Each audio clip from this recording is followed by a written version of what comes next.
Serial इमली में बहुत ही मजेदार सीन आया है। जी हाँ, पहले एपिसोड में आपने देखा कि कैसे इमली ने आशु के साथ बरसात में भीग कर पूरी रात गुजारी। इस दौरान आशु रोने भी लगा कि मम्मा, क्या हमारे घर में छत नहीं है?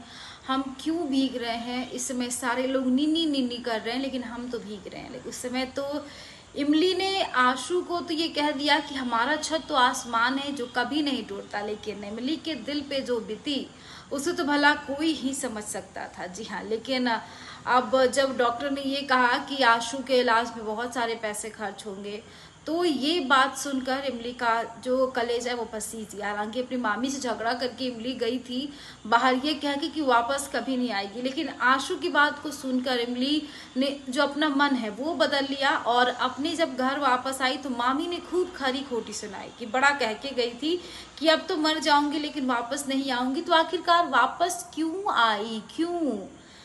फिर इमली आई तो उसकी मामी ने कहा कि आशु को तो मैं घर में रख लूंगी लेकिन इमली को बकरियों के साथ सोना पड़ेगा। इस दौरान पहले तो मामी इमली को रखने के लिए तैयार ही नहीं हो रही थी, लेकिन मामा के बहुत कहने पे इमली की जो मामी है वो तैयार हुई रखने के लिए। और उस समय आपको बता दें कि जब इमली बकरियों का जब आशियाना साफ कर रही थी खुद रहने के लिए, तो उसकी मामी ताने भी मार रही थी, देखो जानवर जानवर के साथ।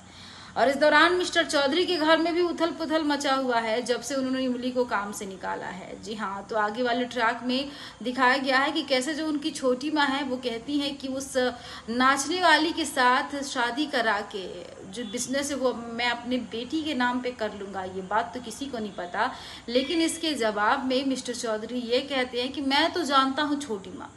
इधर जब डॉक्टर कहता है कि आशु के इलाज में बहुत पैसे खर्च होंगे, तो इमली कुछ पैसे और एक जो लॉकेट है वो रखती है और उस पैसे को टंकी में डाल देती है और कहती है कि बाद में मैं लूंगी। उसके बाद वो फोन करती है कहीं पे, जब जाकर दोबारा टंकी में देखती है तो ना पैसे रहते ना लॉकेट रहते हैं। अब इमली तो परेशान है भाई। अब अगले वाले ट्रैक में देखना होगा कि इमली आखिरकार क्या करती है, पैसे कहाँ गए, कौन ले गया, इन तमाम बातों पे नजर बनाए रखेंगे। हाँ, तो अगर हमारा ये एपिसोड आपको अच्छा लगा तो ज़्यादा से ज़्यादा शेयर करें, लाइक करें और हमारे चैनल को सब्सक्राइब जरूर करें।